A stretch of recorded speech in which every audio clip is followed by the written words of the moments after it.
સાડી હોય, ડ્રેસ હોય, બીજું ત્રીજું બદલે મહદ ભાગ તમને અહીંયા ડ્રેસ પહેરવા કોણ દે? પહેલાંના પૂછો, લાજ કાઢવી પડતી. એને બદલે દીકરી છે કે વહુ છે એ ખબર ન રહે, આટલી છૂટછાટ આપે અને છતાંય ઘરની અંદર કજિયા કંકાસ ગોળાના પાણી સુકાતા હોય. આ કાંઈ વ્યાજબી વાત છે? આપણા મા બાપની આમાં કિંમત જાય. માટે ખર્ચો બને એટલો ઓછો. સત્કાર્યમાં તમને એવું લાગે કે 5,000 આપ્યા છે કપડા માટે ને એમાંથી તમે 3,000ના લીધા ને કદાચ 2,000 બચ્યા. આપણા ઘરે કામવાળા કામ કરતા હોય, એને નાના નાના છોકરાઓ હોય, એના માટે કંઈક લાવીએ. કામવાળા માટે આજુબાજુમાં કોઈ ગરીબ માણસો રહેતા હોય, કોઈ એવા ગરીબ બ્રાહ્મણો હોય, એને આપીને મદદરૂપ થઈએ. ગરીબના બાળકોને પુસ્તકો, નાસ્તો વગેરે લઈ દઈએ. આ સત્કાર્ય જ છે ને. અને એમાંય તમારા ભાગના રૂપિયા તમે પુણ્ય કાર્યમાં વાપરાય, એનું પુણ્ય તમને એકલાને મળે. પણ આપણે પુણ્ય ભેગું કરવાની તો દાનત જ નથી ને. એટલે ખોટો ઉડાવ ક્યારેય પણ ન કરવો. આજ તમે વિચાર કરો, કરોડો રૂપિયાનું પાણી શરીરને શણગારવા માટે થઈને આ દુનિયા કરે છે. માથામાં તમે 50 રૂપિયાનો રબર કે બોરિયું નાખો અને 1000 રૂપિયાનું નાખો, તમે ભાળો છો? તો તમને ગામમાં બધા એવું પૂછે, નીકળો ત્યારે કેટલાનું આવ્યું, કેટલાનું આવ્યું એમ.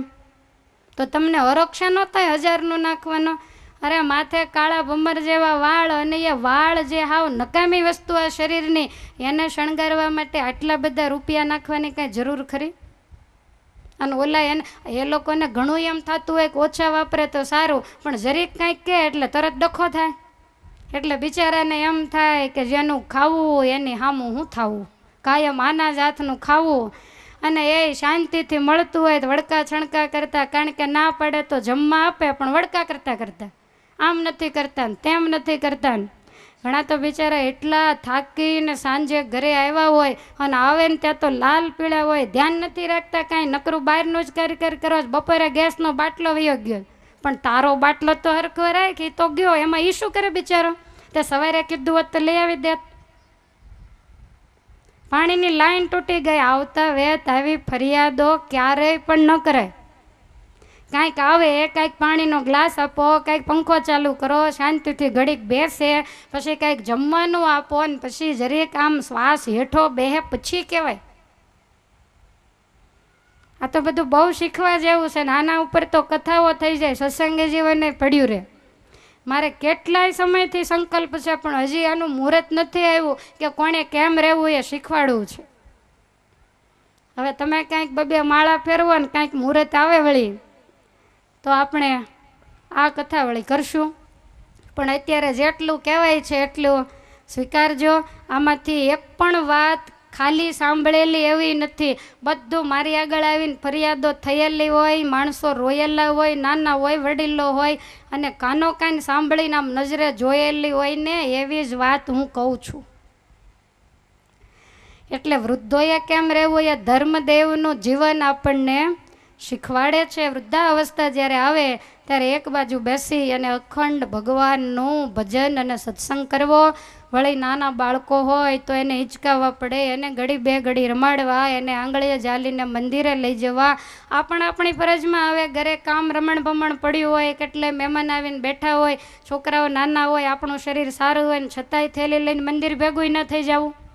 કાંઈક બે કામ કરાવતું જાવું, એવું લાગે તો છોકરાને સાથે લેતું જાવ, તું શાંતિથી કામકાજ કર, મહેમાનના સાચાઈ હું છોકરાને રમાડીશ ને ત્યાં મંદિરે ભજન કરીશ. તો આવું મદદરૂપ થવું. એકલા હાથે તાળી ન પડે, બધાય સામ સામે સરખી રીતે જો રહે તો જ જિંદગી આપણી સુગંધમય બને. બાકી દુર્ગંધ તો અંદર છે જ. બહારથી બહુ સારું લાગે. આપણા સંતો એવું કહે છે કે સંસાર છે લાકડાનો લાડુ છે, ખાય તોય પસ્તાય અને ન ખાય તો મોઢું છોલાઈ જાય ને લોહી નીકળે તોય ઉપાધિ, ન ખાય તો ભૂખ ભાંગે નહીં તોય ઉપાધિ. હવે એની અંદર જંપલાયું જ છે. એટલે આપણે લીધેલું જે પાત્ર એને પૂરેપૂરું ભજવવું, એવું આપણને સત્સંગી જીવનની કથા શીખવાડે છે. સુરત મુનિ કહે છે કે રાજા ધર્મદેવ નિવૃત્તિ લઈ, ભક્તિ માતા પણ નિવૃત્તિ લઈ અને શાંતિથી ભગવાનનું ભજન કરે છે. પુત્રરૂપ પરમેશ્વરની અંદર જેણે પોતાના ચિત્તની વૃત્તિને જોડી દીધી છે. એક દિવસ ધર્મદેવે ત્રણેય પુત્રોને પોતાની પાસે બેસાડ્યા અને કહે છે કે હે દીકરાઓ, અમે જ્યારે રામાનંદ સ્વામીને પ્રયાગ ક્ષેત્રમાં મળેલા ત્યારે રામાનંદ સ્વામીએ અમને ગુરુમંત્ર આપી અને સામાન્ય દીક્ષા આપેલી. એ ત્રણેય ભાઈઓને ધર્મદેવે આ ગુરુમંત્ર આપી અને સામાન્ય દીક્ષા આપી છે. સુવાસિની બાઈને ભક્તિ માતાએ ગુરુમંત્ર આપી અને આ સામાન્ય દીક્ષા આપી છે. ત્યાર પછી ભગવાન શ્રી હરિએ સત્શાસ્ત્રોનો સાર કાઢ્યો છે. ભાગવતમાંથી દશમ અને પંચમ સ્કંદ, સ્કંદ પુરાણમાંથી વાસુદેવ મહાત્મય, મહાભારતમાંથી ભગવદ્ ગીતા, વિદુર નીતિ અને વિષ્ણુ સહસ્ત્ર નામ અને તમામ ધર્મશાસ્ત્રોમાંથી યાજ્ઞવલ્ક સ્મૃતિ, જેને સાર ચતુષ્ટય સંપ્રદાયમાં કહેવામાં આવે છે. આ સત્શાસ્ત્રનો ગુટકો તૈયાર કરીને પિતા ધર્મદેવને બતાવ્યો અને ધર્મદેવે જ્યાં જોયું, ધર્મદેવને ખ્યાલ આવી ગયો કે આ માણસનું કામ નથી, આ તો ભગવાન જ કરી શકે. પિતા બહુ રાજી થયા છે.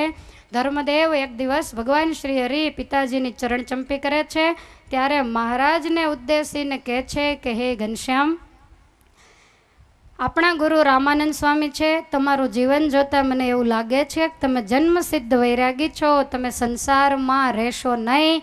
માટે હે પુત્ર, કદાચ તમને વૈરાગી થાય અને ઘર છોડવાનું જો મન થાય તો આપણા ગુરુ રામાનંદ સ્વામી ગિરિરાજ ગિરનારની છત્રછાયામાં સોરઠમાં નિવાસ કરીને રહ્યા છે.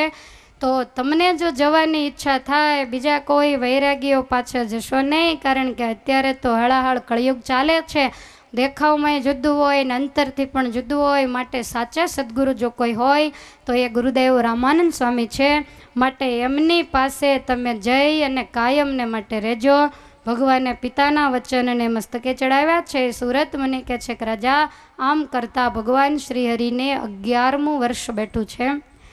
એક દિવસ રાત્રિના સમયે મહારાજ મંદિરેથી દર્શન કરીને આવે છે અને ત્યારે આસુરી વૃત્તિના જે વૈરાગીઓ, મૂળ જે અસુરો હતા પણ વૈરાગી રૂપે જે જન્મેલા, એ 200 જેટલા અસુરો ભેગા થયા અને બધાને ખ્યાલ આવ્યો કે આપણો અધિપતિ જે કાલિદત્ત એને આ હરિપ્રસાદ પાંડેના દીકરા ઘનશ્યામે જ મારી નાખ્યો છે. માટે આપણે એ ઘનશ્યામને ઠેકાણે કરવા. આમ વિચારી મહારાજને એવો નિયમ કે સાંજે બધાએ મંદિરે દર્શન કરી, કથા વાર્તા સાંભળી, પોતાના નિત્ય નિયમો કરી અને પછી ઘેર આવે. આ અસુરોએ બધો ખ્યાલ રાખેલો ને એમાં મહારાજને એક દિવસ વળી કથામાં મોડું થઈ ગયું. મોડી રાત્રે ભગવાન ઘેર આવે. અત્યારની જેવું નહોતું. 12 વાગે તો એમ લાગે કે દિવસ છે અને સવારે 10 વાગે તો એમ લાગે કે હજી રાત છે, કોઈ જાગ્યું જ હોય નહીં. પહેલાં તો સંધ્યા સમય થાય, અંધારું થાય, લાઇટો ક્યાં હતી? ગામડામાં સંધ્યા સમયે વાળું પાણી કરીને બધાય ફ્રી થઈ જાય. હજી તો જરી જરી આમ અજવાળું હોય ને ત્યાં તો ધબોધબ ફળિયામાં ખાટલા મંડે પડવા, ડામચો ખાલી થઈ જાય, પથારીઓ થઈ જાય. જમી રે એટલે પાટલી ઉપર જમવાનું, જેથી પાટલી લીધી હોય તેથી ધોઈ હોય, પછી એમને એમ ખંખેરીને મૂકી દેતા પહેલાંના સમયમાં. હવે તો આપણે સુધરી ગયા છીએ ને એટલે જ રાતના 12 વાગે છે. એ બધું મૂકીને એકાદી તાંસળી કે પહેલાં ઓલા છાલિયા હતા એટલે એ ધોઈ અને ઊંધા પાડીને સૂઈ જાય. અત્યારે તો લૂછવાના બીજું ને ત્રીજું લિક્વિડમાં માથાકૂટના માપ નહીં, અને છતાંય એના જેવી ચોખ્ખાઈ નહીં.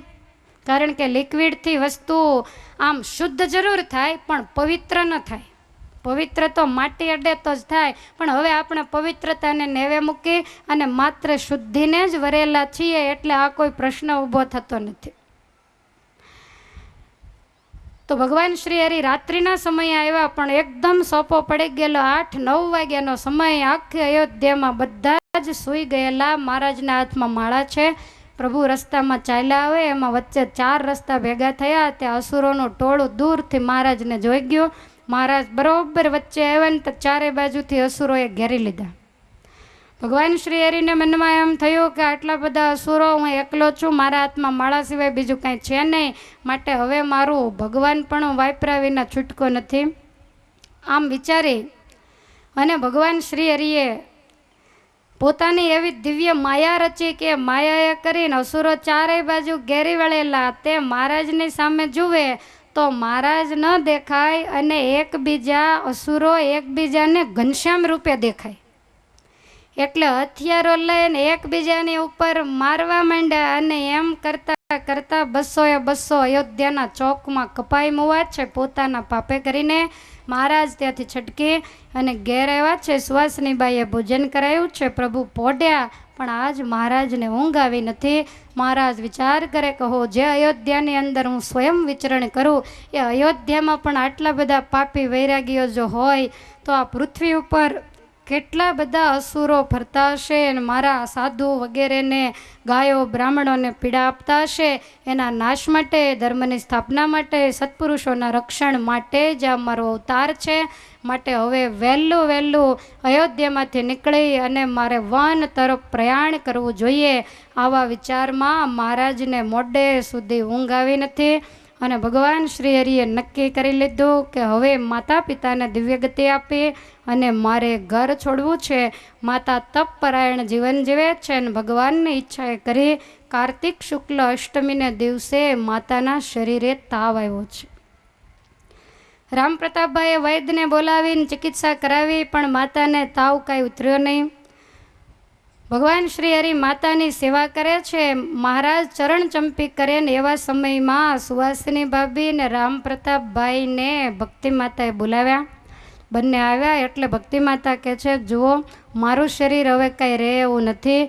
આ શરીર છૂટે તો આજે તમારા ભાઈ ઘનશ્યામ અને નાના જે ઈચ્છારામ એને તમે તમારા પુત્ર માની અને કાયમને માટે સાચવજો. અને હે સુવાસિની, હે રામ પ્રતાપ, એક વાતને યાદ રાખજો કે આ ઘનશ્યામ જિંદગીમાંય તમારી આગળ કોઈ વસ્તુ માગશે નહીં. માટે એ માગે ત્યાર પહેલાં તમે હાજર કરી દેજો. અને જેવી રીતે પાપણો આંખને સાચવે ને એમ તમે બંને ભાઈને સાચવજો. બંને ભાઈ ભાભીને આંખમાં આંસુ આવ્યા. માતાના વચનને મસ્તકે ચડાવ્યા છે. ભગવાન શ્રી હરિ માતાની સેવા કરે છે. મહારાજને એમ થયું કે માતાને મારામાં પરમેશ્વર બુદ્ધિ કરાવીને પછી જ એનું શરીર છોડાવું. આમ વિચારી અને ભગવાન શ્રી હરિએ રાત્રિના સમયે આઠમની રાત્રિ મહારાજ ચરણ ચંપી કરે છે, માતાજીની સાથે વાતો કરે છે. વાતો કરતાં કરતાં કરુણા દ્રષ્ટિ ભગવાને કરી અને દ્રષ્ટિ કરતાની સાથે જ માતાને સમાધિ થઈ છે. સમાધિમાં ભક્તિ માતા દિવ્ય દેહને ધારણ કરી આગળ ઘનશ્યામ મહારાજ છે અને પાછળ ભક્તિ માતા ચાલ્યા જાય. એક પછી એક લોક આવવા માંડ્યા. સ્વર્ગલોક, સત્યલોક. સ્વર્ગલોકમાં ગયા તો મહારાજ ઇન્દ્ર ભગવાનની સામે આવીને મહારાજનું સ્વાગત કરીને પોતાના ઇન્દ્રાસન ઉપર બેસાડીને આરતી ઉતારી ભક્તિ માતાને કહે છે કે માં તમે મહદ ભાગ્યશાળી છો. સ્વર્ગલોકમાં જેના પગલાં અતિ દુર્લભ એવા પરાત્પર પુરુષોત્તમ તમારે ખોળે ખેલ્યા. ત્યારે ભક્તિ માતાને એમ થયું છે કહો મારો ઘનશ્યામ તો ઇન્દ્ર કરતાંય મોટો છે. ત્યાંથી સત્યલોકમાં ગયા, બ્રહ્માજીએ પૂજા કરી. એમ એક પછી એક લોકને વિંધતા 8 આવરણને ભેદે અને માતા દિવ્ય અક્ષરધામની અંદર પોતાના પુનિત પગલાઓને માંડે. પણ અક્ષરધામની અદ્ભુત શોભા ભક્તિ માતાએ જોઈ. ભગવાનને રહેવાનું જે સ્થાન છે, ગમે તેવા પ્રલયો થાય, ગમે એવા ચક્રાવામાં પૃથ્વી વગેરેનો નાશ થાય, પણ જે ધામનો ક્યારેય પણ નાશ થતો નથી. સદાય શાશ્વત એવા આત્માઓ, સદાય શાશ્વત એવા પરમાત્મા અને સદા શાશ્વત એવા પરમેશ્વરને રહેવાનું જે દિવ્ય ધામ, એ ધામના માતાએ દર્શન કર્યા છે. માતા તો અતિ આશ્ચર્ય પામ્યા. અગ્નિ નહીં, જળ નહીં, નહીં અબ્રવ્યોમ, તારા નહીં, ગન નહીં, નહીં સૂર્ય સોમ, જ્યાં દંપતિ નહીં તથા નહીં પુત્ર માતા, જ્યાં કર્મના કદી ન લેખ લખે વિધાતા. જે અગ્નિ નહીં, જળ નહીં, વાયુ નહીં, આકાશ નહીં, પંચભૂતને જ્યાં પ્રવેશ જ નથી. અને જે પંચભૂત છે એ જ નાશવંત છે. આ પંચભૌતિક શરીર આપણે ધારણ કર્યું ને એટલે જ એને છોડવું પડે. જો દિવ્ય શરીર હોય તો છોડવાનો કોઈ પ્રશ્ન નથી. જીવાત્મા જ્યારે પંચભૌતિક શરીરને છોડી સત્કાર્યોને કરી પરમેશ્વરનું ભજન કરી અનન્ય નિષ્ઠા રાખી અને જ્યારે ભગવાનના ધામને પામે ત્યારે એની માથેથી જન્મ અને મરણ એ કાયમને માટે ટળી જાય અને એ જીવાત્મા શાશ્વત સુખનો ભોગતા બને છે. અને જ્યાં સુધી એ ધામમાં જવાનો પ્રયાસ ન કરે ને ત્યાં ન પહોંચે ત્યાં સુધી એની માથે ભવ ભટકણ રહેલું છે. વારંવાર જન્મે, વારંવાર માતાના ગર્ભમાં ઊંધે માથે 9 મહિના સુધી હેરાન થાય, વારંવાર જન્મના મરણના દુઃખને ભોગવે, લક્ષ 84 યમયાતનાની પીડાઓને ભોગવે છે. અનેક યોનિઓમાં જન્મ લઈ અને પારાવાર દુઃખને ભોગવીને વળી પાછો માણસ થાય. આ બધો ચક્રાઓ આમ નામ ચાલુ રહે છે. આપણે કાંઈ આ પહેલી વખત માણસ થયા નથી. મહારાજે અંત્યના છેલ્લા વચનામૃતમાં કહ્યું કે આ જીવાત્મા દરિયાના પાણી જેટલું તો માતાનું દૂધ પી ગયો છે. તમે દરિયો જોયો છે? ગંભીર કેમ થઈ ગયા? દરિયાનો કાંઈ છેડો હોય? દરિયાનું તળિયું તમે જોયું છે? કાંઈ નથી જોયું. અક્ષરધામે નથી જોયું. તો અહીં શું કામ આવીને બેઠા હોઈએ? કેમ? તો દરિયાનું જેટલું પાણી છે એટલું આ જીવ પોતાની માતાનું દૂધ પી ગયો છે. હવે ગાયું ભેંસુનું પી ગયો હોય એ તો જુદું પાછું, જીવે ત્યાં સુધી એ તો પીતો જ હોય. પણ ખાલી માતાનું દૂધ આટલું પીધું છે તો હવે તમને નવરાશ મળે તો હિસાબ માંડજો કે એણે જન્મ કેટલા લીધા હશે. અને દૂધ પીવાનું પાછું અમુકમાં જ હોય. અમુક જન્મમાં દાખલા તરીકે ઝાડવા, બીજું ત્રીજું, આમાં ક્યાં દૂધ પીવાનું આવે? તો કેટલા જન્મ લીધા હશે તમે વિચાર કરો. અંડજ યોનિમાં જ્યારે જન્મ લે ત્યારે જ એને દૂધ પીવાનું આવે. બાકી તો સ્વેદજ ને ઉદ્ભીજ ને આ બધા જે 21 લાખ જન્મ લે એમાં તો કાંઈ દૂધ પીવાનું આવતું નથી. કીડી મકોડી આવું બધું થયા હોય ત્યારે ક્યાં આવે? કેટલા એના પગ તળે કચરા ને માખી મચ્છરા આવા અનેક જન્મ લીધા છતાંય માતાનું દૂધ જો આટલું પી ગયા હોઈએ. અને આ સર્વાવતારી ભગવાન સ્વામિનારાયણના શબ્દો છે. આ કાંઈ ટાઢાપોરના ગપ્પા થોડા છે? મહારાજ થોડા ખોટું બોલે? વિચાર કરો કેટલા જન્મ લીધા હશે, કેટલી વાર આપણે માણસ થયા હશું, વિચારો. છતાંય હજી ઠરીને બેઠા નથી ને આ ધામનું તો રૂવાડું હજી આપણને દેખાણું નથી. આ જન્મે વળી આનું નામ સાંભળ્યું. મને એમ છે પહેલાં નામે નહીં સાંભળ્યું હોય કે અક્ષરધામ ક્યાં આવ્યું, એ શું કહેવાય ખબર નહીં હોય. કે અક્ષરધામ ખાવાની વસ્તુ છે કે ઓઢવાની વસ્તુ છે કે પહેરવાની? આ જન્મે આપણને એનું જ્ઞાન થયું છે ને આ જન્મે એવી કમર કસવી છે કે જે થવાની હોય થાય. પણ ત્યાં ગયે છૂટકો કરવો છે કે હજી નથી જવું. નવો ફ્લેટ લીધો છે તો એક જ જન્મ હજી આઈને રહેવું છે? નથી રહેવું. બીજા જન્મે પછી ઘૂસવાય કોણ દે? કયો આપણા નામના દસ્તાવેજ ભૂસાઈ ગયા હોય પછી નવે નામે કરવા પડે. એટલે આના જ જન્મે ભગવાન શ્રી હરિને કહેવું કે હું મારાથી બનતી મહેનત કરીશ. તમે તો દીનબંધુ દયા સિંધુ છો, કરુણાના સાગર છો. કાંઈક કચાશ રહી જાય તો એટલું માફ કરજો અને અમને તમારા ધામ ભેગા કરી દેજો, જેથી કરીને ફરીને અમારે આ લોકમાં દુઃખ ભોગવવા માટે સુખ દુઃખના સમન્વયમાં અમારે ડૂબકા ખાવા ન પડે. આવું પરમેશ્વરને કહેવું, એને પ્રાર્થના કરવી. ભક્તિ માતા દિવ્ય ધામની અંદર પ્રવેશ કરે. અનેક મુક્તો એક જ સરખી 16 વર્ષની કિશોર અવસ્થા, એક જ સરખા પીળા પિતાંબર, મસ્તક ઉપર મુકુટ, વૈજયંતી માળા ને કેડે સુંદર કંદોરા બાંધેલા ને એ મુક્તો બે હાથ જોડીને મહારાજની સામે જોઈ રહ્યા છે. એ મુક્તોના શરીરમાંથી પણ તેજના કિરણો નીકળે. ત્યાં લાઇટો કે ફોક્સ નથી ચડાવેલા. આ બધા મુક્તોના શરીર જ એવા તેજસ્વી, મહારાજ પણ એવા દિવ્ય સ્વરૂપે ત્યાં બિરાજે છે. ભક્તિ માતા મુક્તોની સામે ને સામે જોઈ રહ્યા. જ્યાં થોડાક આગળ જાય ત્યાં તો સુંદર દિવ્ય સિંહાસન, અનેક રત્ન જડેલા, ઉપર મેઘાડંબર છત્ર છવાઈ રહ્યું ને એમાંથી ઝીણી ઝીણી ચંદન વગેરેની વૃષ્ટિ થાય, સુગંધ આખા બ્રહ્મ મોલની અંદર ફેલાય. પણ ભક્તિ માતાએ છત્રની નીચે જ્યાં જોયું ત્યાં ભક્તિએ નિરખિયા નિજ પુત્ર બેઠા બેઠા અનેક મળી મુક્ત તહાથી હેઠા. કોઈ ઊભા પ્રભુ સમીપ છડી ધરીને, કોઈ કરે ચમર હાથ ધરી હરીને. કોઈ ભગવાનને ચમર કરે છે, કોઈ હાથમાં છડી ધારણ કરીને ઊભા છે, કોઈ છત્ર ધારણ કર્યું. અને એ જ દિવ્ય સિંહાસન ઉપર 10 વર્ષની ઉંમરના ભગવાન ઘનશ્યામજીને ભક્તિ માતાએ બેઠેલા જોયા. માતાને તો અતિ આશ્ચર્ય થયું છે. ભગવાન શ્રી હરિની સામે બે હાથ જોડ્યા. માતા વિચાર કરે કે હો 10-10 વર્ષ મારે ખોળે રમ્યા, પણ છતાંય આની આટલી મોટાઈ એની મને ખબર પડી નહીં. આજ ખબર પડી. માતાજીને અતિશય આશ્ચર્ય થયું છે, અતિ હરખ થયો. ભગવાન શ્રી હરિએ સમાધિમાંથી માને જગાડ્યા. જ્યાં માએ આંખો ખોલી ત્યાં તો પોતે પથારીમાં સૂતા છે અને મહારાજ ચરણ ચંપી કરે. ભક્તિ માતા એકદમ બેઠા થઈને પોતાના પગ ખેંચી લીધા. મહારાજ કહે છે કે હા હા માં, આ શું કરો છો? ત્યારે માં કહે છે કે હો, મારે એમ કે તમે મારા દીકરા છો, પણ તમે તો દુનિયાના બાપ છો, તમને મારા પગ દબાવવા દેવાય? ભગવાન શ્રી હરિ કહે છે કે માં, કરોડો જીવાત્માઓનું કલ્યાણ કરવા માટે હું જગતનો બાપ હોવા છતાંય તારો બેટો બનીને આજ તારે ખોળે હું ખેલો છું. માટે હે માં, તમને મારા સ્વરૂપનું જ્ઞાન કરાવવા માટે મેં મારું દિવ્ય અક્ષરધામ તમને બતાવ્યું છે. માતાને ભગવાનના સ્વરૂપનું જ્ઞાન થયું છે.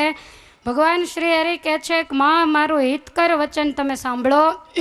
મારી માયાને તર્યા વિના ભગવાનને કોઈ પણ પામી શકતું નથી. ભગવાન ઘનશ્યામજી અને ભક્તિ માતા એની વચ્ચે જે કાંઈ સંવાદ થયો છે અયોધ્યાની અંદર, એને હરિગીતા કહેવામાં આવે છે. ભગવાને માતાને ઉદ્દેશી અને હરિગીતાનું જ્ઞાન આપ્યું છે. સારું થયું હરિગીતા દિવસે આવી, રાતે આવી હોત તો શું થાત? કાંઈ નહીં, ઊંઘી જાત, બીજું શું થાય? પણ આપણે એટલું અઘરું અઘરું કહેવાનું જ નથી. આપણને તો જલ્દી ઉતરે, ગળે અટકે એવું કંઈક ખાવાનું જ નહીં, શીરો જ ખાવાનો સીધો. આમ તો અત્યારે રસ એટલે સીધો અંદર ઉતરી જાય, અંદરથી સાર જ લેવાનો છે. મહારાજ કહે છે કે માં, મારું જે દિવ્ય ધામ અને મારું જે દિવ્ય જ્ઞાન એને પામવા માટે માયાને તરવી આવશ્યક છે. માં પૂછે છે કે પ્રભુ, માયા કોને કહેવાય? ભગવાન શ્રી હરિએ પ્રથમના પહેલા જ વચનામૃતમાં એની વ્યાખ્યા કરી કે ભગવાનનું ભજન કરતા જે પદાર્થ આડું આવીને આવરણ કરે એનું જ નામ માયા છે. કોઈ વસ્તુ નહીં, કોઈ પદાર્થ નહીં, કોઈ વ્યક્તિ નહીં, કોઈ દેશ નહીં, કોઈ સ્થાન નહીં, એકેય નામ નથી આપ્યું. તમે ભજન કરવા બેસો, તમે માનસી પૂજા કરવા બેઠા, ભગવાન સિવાય તમને જે કાંઈ યાદ આવે એનું નામ છે માયા. તમે મંદિરે જઈ અને ઠાકોરજીના દર્શન કરો છો ને એ દર્શન કરતાં કરતાં કાંઈ પણ યાદ આવે તો એનું નામ માયા. દાખલા તરીકે તમે 200 રૂપિયાની જોડ ચપ્પલ લઈને ગયા ને એમ થાય કે કોક પહેરી જશે તો એનું નામ ખ્યાલ આવ્યો? મેં તો સસ્તા કીધા હો, હું તો સાંભળું ત્યાં હાટ બેસી જાય એવા મોંઘા લોકો લે. બોલો, મને એમ થાય કે આય પહેરવા પહેલાંય પહેરવા, એમાં ફેર શું? અને વળી દર્શન કરવા ગયા હોય ધ્યાન ત્યાં રહે, અને સારા પહેર્યા હોય તો આપણું ધ્યાન ત્યાં જ હોય ને બીજા માણસો સામે હોય. કોઈ મારા ચંપલ સામે જોવે છે? ચંપલ સામે ન જોવે. આચરણથી આ ચરણ સુંદર છે. આપણું આચરણ સારું હોય ને તો આપણા ચરણ એટલે કે આપણા પગલાં શોભે. ચપ્પલથી ક્યારેય પણ ચરણની શોભા નથી. પણ જીવ એમાં ને એમાં રહે તો આનું નામ માયા. તમે ભગવાનનું ભજન કરવા બેઠા, તમે માળા કરવા બેઠા ને ફોનની રિંગ વાગી, આનું નામ માયા. પછી તમે મક્કમ હોય ને ઉપાડો નહીં, રિંગ વાગીને બંધ થઈ જાય. પણ હું માનું છું કે મન તો ચક્રાવે ચડે, ભાઈનો હશે કે બહેનનો હશે કે વેવાઈનો હશે, માળા પૂરી થાય પછી જોઈ લઉં. તો આનું નામ શું? હું તો એવું માનું છું કે માળા પૂરી થાય ત્યાં સુધી ભાઈનું બહેનનું વેવાઈનું ચિંતન કરવું એની કરતાં ઊભા થઈને જોઈ જ લેવું. પછી નિરાતે માળા ફેરવી, નિરાતે ભજન કરવું. માટે ભગવાનનું ભજન કરતાં બહુ ટૂંકીને ટચ વ્યાખ્યાન છતાંય 18 પુરાણ ને 4 વેદનો સાર કાઢે તોય આ વ્યાખ્યા તમને ક્યાંય મળે નહીં. ભગવાન ભજવામાં જે નડે એનું જ નામ માયા છે. અને હે માં, માયા તરવાનું સાધન એ ભગવાનની ભક્તિ છે. અને એ ભક્તિ ખાલી નહીં, ધર્મ જ્ઞાન વૈરાગ્ય સહિત ભક્તિ જોઈએ. માતાજીને પૂર્વ જન્મની સ્મૃતિ થઈ છે. હું તો બદ્રિકાશ્રમમાં ધર્મ સહિત કાયમ તપશ્ચર્યા કરું છું. નરનારાયણ ભગવાન પણ મારે કુખે પ્રગટ થયા અને આજ પુરુષોત્તમ નારાયણ પણ મારે ત્યાં જ પ્રગટ થયા છે. એટલે ભક્તિ માતાએ વર્ણિવેશમ તતઃ પુત્રમ નારાયણમ અવેત્યતમ પ્રપેદે શરણમ પ્રીતા વિરક્તાન્યત્ર વસ્તુષુ. માતા ભગવાનને ઓળખી ગયા છે. ભગવાન શ્રી હરિને બે હાથ જોડી અને માતા ભક્તિ દેવી કલ્યાણનું સાધન જ્ઞાન પૂછે છે. સુરત મુનિ કહે છે કે હે પ્રતાપસિંહ, સર્વ સદગુણ સંપન્ના માતા પ્રેમવતી હરિમ. સર્વ સદગુણ સંપન્ના માતા પ્રેમવતી હરિમ. સર્વ સદગુણ સંપન્ના માતા પ્રેમવતી હરિમ. સર્વ સદગુણ સંપન્ના માતા પ્રેમવતી હરિમ. નારાયણ અવતારમ સ્વં. નારાયણ અવતારમ સ્વં. નારાયણ અવતારમ સ્વં. નારાયણ અવતારમ સ્વં. પુત્રં પ્રોવાચ ગોપતે. પુત્રં પ્રોવાચ ગોપતે.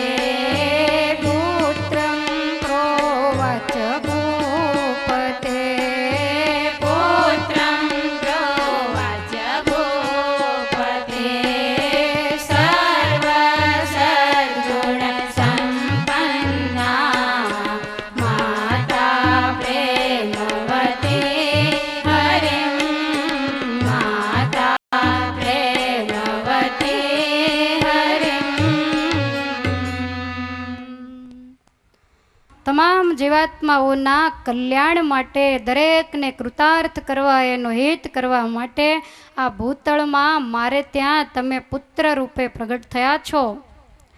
જે શાસ્ત્રના શ્રોતા સ્વયં ભક્તિમાતા હોય ને વક્તા સ્વયં ભગવાન હોય ને અયોધ્યા જેવું સ્થાન હોય, એ ગીતાનો કેવો મહિમા હશે.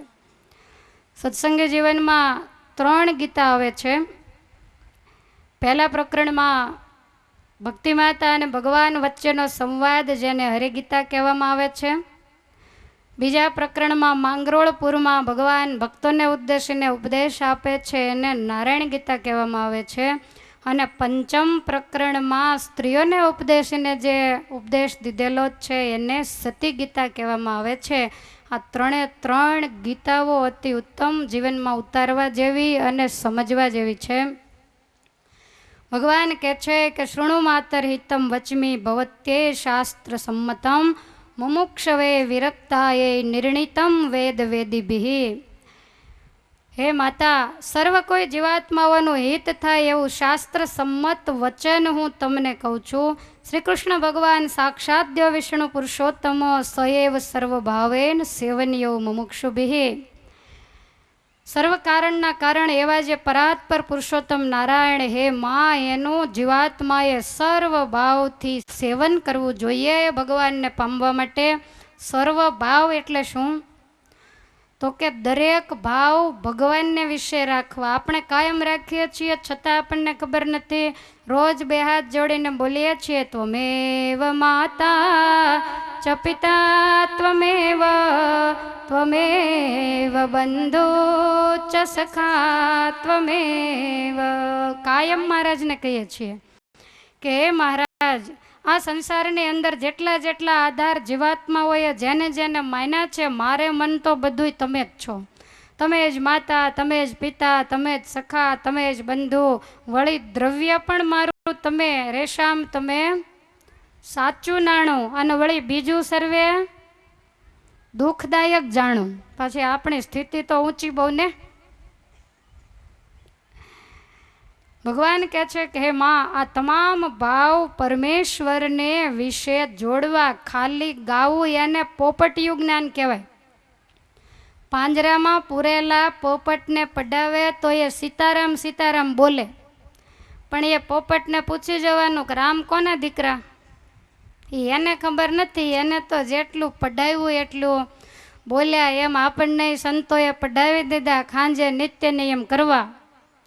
એટલે આપણે સાંજે આંખો બંધ કરીને અથવા ઉગાડી રાખીને અથવા આટા મારતા મારતા ફાંફા મારતા મારતા રે શ્યામ તમે સાચું નાણું બીજું સર્વે દુઃખદાયક જાણું રે શ્યામ તમે સાચું નાણું. જોકે આટલું બધું લાંબુ કરવાની નવરાશ ન હોય.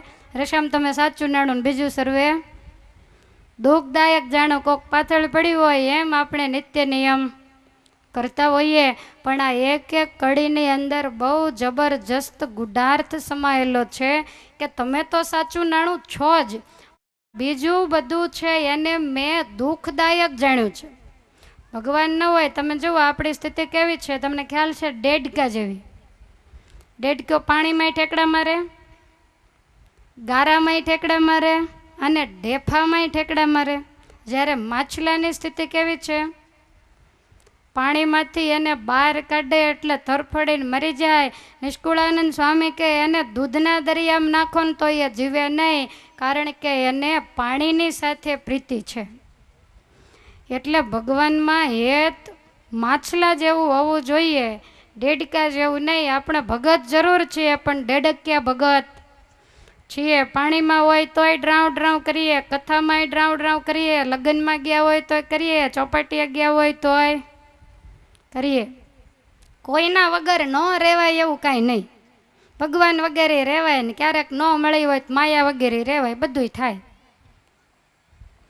આમને આમ આપણી જિંદગી પૂરી થઈ જાય. ભગવાન શ્રી હરિ કહે છે કે માં આને જિંદગી ન કહેવાય, આને ભગવાનનો ભક્ત ન કહેવાય. તસ્યેવ માયયા લોકો મોહિતો યાતિ સંસ્કૃતિમ અતસ્તમ્યે પ્રપદ્યંતે તામ તરંતી તયેવહી. એ ભગવાનની માયા વડે મોહ પામીને જીવાત્માઓ સંસ્કૃતિમાં ભટકે છે. આ રંગબેરંગી દુનિયામાં જ્યાં જોઈએ ત્યાં આપણને મોહ થાય. ચિત્ર વિચિત્ર ભાત ભાતની વસ્તુઓ જોઈએ ત્યારે આપણને એમ થાય કે આટલી ખાઈ લઈએ, પછી મોટા થઈશું ત્યારે મૂકી દઈશું. આટલું પહેરી લઈએ, પછી થોડીક ઉંમર થાય એટલે પાછું બધું છોડી દેશું. પણ ભગવાન શ્રી હરિ શું કહે છે કે પાતાળ સુધી પૃથ્વી ફાટી હોય અને એને કોઈ બેડે બેડે ભરવા માંડે તો એ ક્યારેય ભરાય એમ આપણી આશા અને તૃષ્ણા એ તો પાતાળ સુધી ફાટેલી પૃથ્વી જેવી છે. એમાં એક એક ડીશ તમે નાખ્યા જ કરો. આજ અહીંયા જઈને ચાટો ને કાલ ઓલાપણે જઈને ચાટો, આ કોઈ દી ભરાય નહીં. જન્મના જન્મ લીધા, પંખી થયા ત્યારે કેટલાય કાચા ઘઉં બાજરો ખાઈ ગયા, તોય તૃપ્તિ થઈ નહીં. નામ નામ ખાતા ખાતા ગુજરી ગયા. પછી મનમાં એમ થયું કે આવું કાચું ને કાચું ખાવું. પછી માણસ થયા, પછી પાકું ખાધું. વળી એમ થયું કાંઈક સારી જગ્યાએ જન્મ હતો, બીજું ત્રીજું કાંઈ ખાધું નથી, સારા કર્મ કાંઈ એવા કરેલા નહીં. તો વળી પાછા વાઘ સિંહ થયા, તે બધાને મારી મારીને ખરેખરનું ખાધું. હાથી વગેરેના શરીર આવ્યા ત્યારે ભારે ને ભારે ઘાસ ખાઈ ગયા. ન ખાવાનું કેટલું. આ દુનિયામાં કોઈ વસ્તુ એવી નથી કે આ જીવાત્માએ જુદા જુદા રૂપ લઈને ખાધી નહીં હોય. તમે વિચાર કરો. અને છતાંય હજી એને તૃપ્તિ થઈ છે. આપણે ઘણાને કહીએ કે હવે આ વસ્તુ મૂકી દો ને, એ કે હવે પછી મૂકી દઈશ. હવે પછી કોઈ દી થશે જ નહીં, ત્યાં સુધી છેડો નહીં આવી જાય. આપણે કહીએ હવે છોડી દો તો કે આ વખતે નહીં, 6 મહિના જવા દો. આને 6 મહિના આખી જિંદગીના લાંબા હોય. માટે એક ગાન બે કટક્યા કરે ને એને જ જાય. જેટલું લંબાવે ને એટલું લાંબુ થાય. આ છૂટવું ને એ કામ બહુ કઠણ છે. આપણે કહીએ કે હવે તમે બહાર ખાવાનું બંધ કરી દે ને તો કે છોકરાને લગ્ન થઈ જવા દો. તો છોકરાને લગ્ન થાય ત્યાં સુધી હોટલમાં ખાવ તો જ કોક છોડી દે. એ તમને જોવા જાવ ત્યારે એવું પૂછે કે તમે કઈ કઈ હોટલોમાં જમ્યા આવ્યા છો, એવું પૂછે. ઇન્ટરવ્યૂ લે તમારું. તો સત્સંગીના છોકરા કુંવારા જ હશે કે એને બધાને ગાંડી વહુ મળે છે, એવું કાંઈ ખરું? આ તો બધી તમારી માન્યતા છે. આપણી રસના ઇન્દ્રિયને પોષવા માટે એને મોકળી મૂકી અને અનેક પ્રકારના બાનાઓ આપણને મળી ગયા છે. માટે બહુ ધ્યાન રાખવું. આ માયામાં મોહ પામીને જીવાત્માઓ એટલા બધા ભટકે છે અને હેરાન થાય છે. ભગવાનને શરણે આવે ને એ જ ભગવાનની માયાને તરે ને જે થોડુંક બળ રાખે, બળ રાખ્યા વગર કાંઈ ન થાય. ઘણા તો એવું માનતા હોય કે અમારા મોટા માણસોની સાથે સારા બધા સંબંધો હોય ને હવે એ લોકો આગ્રહ કરે ત્યારે અમારે એની પાર્ટીઓમાં ફંક્શનોમાં જવું જ પડતું હોય. ઠાકોરજી બચાવે એવી આપણે ભગવાનના ચરણારવિંદમાં પ્રાર્થના કરીએ. તો ભગવાન શ્રી હરિ કહે છે કે ભગવાનની માયા વડે મોહ પામી અને જીવાત્માઓ સંસ્કૃતિમાં ભટકે છે. તમે સમજીને પાછા ના વળો તો આપણું મન ક્યારેય પાછું વળવા તૈયાર થતું જ નથી. માટે એને સમજાવીને પાછું વાળવું જ જોઈએ. નાનું બાળક હોય છરી જાલવા જાય, અગ્નિમાં હાથ નાખે, એને તો ખબર નથી પડતી, પણ આપણે એને તરત જ અટકાવવું જોઈએ. એમ માયા છે એ તો બળતા અગ્નિ જેવી છે. માટે મહારાજ કહે છે કે હે માં, જે મારે શરણે આવે એ જ મારી માયાને તરી શકે છે. ભગવાને ગીતામાં પણ કહ્યું છે કે દૈવી એશા ગુણમયી મમ માયા દુરત્યયા મામેવ યે પ્રપદ્યંતે માયા મેતામ તરંતિ તે. હે અર્જુન, આ મારી ત્રિગુણી માયાને તરવી મુશ્કેલ છે, પણ જે મારે શરણે આવે એ તત્કાળ મારી માયાને તરે છે.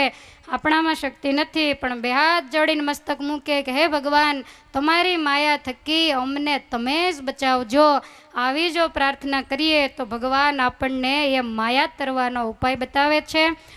માતાજી પૂછે છે કે હે પ્રભુ, ભગવાનને શરણે થવા માટે શું કરવું? ત્યારે મહારાજ કહે છે કે હે માં, સતામ સંગેન સર્વપ્રથમ કોઈ સાધન હોય તો એ છે સંતનો સમાગમ. એ સમાગમ કરી અને ભગવાનનો મહિમા જાણવો. એમને માળા ફેરવવા માંડીએ તો માયા ન તરાય. પહેલાં જેના નામની માળા ફેરવીએ છીએ એ કોણ છે એ આપણે જોવું પડે અને એ આપણે જાણવું જોઈએ, તો જ ભગવાનની માયા તરી શકાય. બીજું, સ્વધર્મ, જ્ઞાન અને વૈરાગ્ય સહિત ભગવાનની ભક્તિ કરવી અને ભક્તિએ કરીને ભગવાનને જે સેવવા, એનું જ નામ માયા તરવાનું શ્રેષ્ઠ ઉપાય છે. તો ભક્તિએ કરીને ભગવાનને સેવવા એટલે શું? તમને કંટાળો નથી આવતો ને? હા, તો વાંધો નહીં. એટલે બરોબર આમ ટટ્ટાર થઈને આંખો ખોલીને બેસજો. આપણે હરિગીતા હમણાં 15-20 મિનિટમાં પૂરી. તો ભક્તિ દ્વારા ભગવાનને સેવવા એટલે શું? આ વિચારવા જેવું અને થોડુંક ઊંડું ઉતરવા જેવું છે. એટલે મેં તમને જાગૃત કર્યા છે કે તમે બરોબર ધ્યાન રાખો. મનથી ક્યાંક બીજે ફરવા વયા ગયા હો તો પાછા સભા મંડપમાં હાજર થઈ જાઓ. તો ભક્તિના બે પ્રકાર છે, એક સાધન ભક્તિ અને બીજી સાધ્ય ભક્તિ. સાધન ભક્તિ 9 પ્રકારની છે. ભગવાનમાં હેત કરવા માટે આપણે જે જે કરીએ છીએ એ સાધન ભક્તિ છે. હવે હેત કરવા માટે જે કરીએ એ સાધન ભક્તિ હોય તો આ લોકની માયા મેળવવા માટે કંઈક માળા કરતા હોય, પ્રદક્ષિણા કરતા હોય, નોમું ભરતા હોય, બીજું ત્રીજું કરતા હોય, આને જ કઈ ભક્તિ કહેવાય લખ્યું જ નથી. આ તો હા વધારાની ભક્તિ જ છે. તમે જે કાંઈ સાધન કરો છો, સમજાય છે તમને? તમે જે કાંઈ સાધન કરો છો, માળા કરો, ધ્યાન કરો, પ્રદક્ષિણા કરો, માનસી કરો, સત્શાસ્ત્ર વાંચો, દેવ મંદિરે જાઓ, વ્રત ઉપવાસ કરો, ચાંદ્રાયણો કરો, એની પાછળ એવો ઈશક હોય કે ભગવાન મારા ઉપર રાજી થાય, ભગવાનમાં મારે હેત થાય, તો આને સાધન ભક્તિ કહેવાય. સાધ્ય ભક્તિની ઊંચાઈ આના કરતાં વધારે છે. અને ભગવાનનું ભજન, ભક્તિ, સત્સંગ ન કરવું હોય છતાંય પરાયણે થઈ જાય એને સાધ્ય ભક્તિ કહેવાય. આપણે ઈચ્છા ન હોય પણ થઈ જ જાય. આપણે ભગવાનનું નામ લેવું ન હોય પણ હાલતા ચાલતા ખાતા પીતા કામકાજ કરતા અખંડ ભગવાનનું સ્મરણ થાય તો એનું નામ સાધ્ય ભક્તિ કહેવાય. જેના માટે મહેનત કરવી પડે. માનસી પૂજામાં આપણે મહેનત કરવી પડે, ધ્યાન રાખવું પડે, ન ધ્યાન રાખીએ તો બીજે જતા રહીએ. એટલે એમાં પૂરેપૂરો ખટકો રાખવો પડે. માળા ફેરવતા ફેરવતા ભગવાનને યાદ કરવા પડે. જરા કંઈ ગાફલાઈ રાખીએ તો માળા હાથમાં ફરે ને મન બીજે બધે માંડે ફરવા. તો આનું નામ છે સાધન ભક્તિ. પણ ભગવાનમાં વૃત્તિ ન રાખવી હોય તોય પરાયણે રખાઈ જાય. આવું તો થાય જ નહીં, કે થાય જ કોઈને? ભગવાનને ભૂલવા બહુ મહેનત કરો ને છતાંય ભગવાન ભૂલાય જ નહીં. આનું નામ છે સાધ્ય ભક્તિ. આ તો ભક્તિ માતા શ્રોતા છે એટલે એને પચે, આ મને ને તમને ક્યાંથી પચે? સ્વયં ભક્તિ સાંભળી રહ્યા છે એટલે હેતમાં ને હેતમાં સાધન થઈ જાય. પરાભક્તિની પાછળ કાંઈ પણ મેળવવાની આશા નથી, અને સાધન ભક્તિની પાછળ મારે ભગવાનમાં હેત થાય તો સારું, આ એક પ્રકારની મેળવવાની આશા છે. કોઈ પણ કાર્ય આપણે કરીએ એ કારણ વગર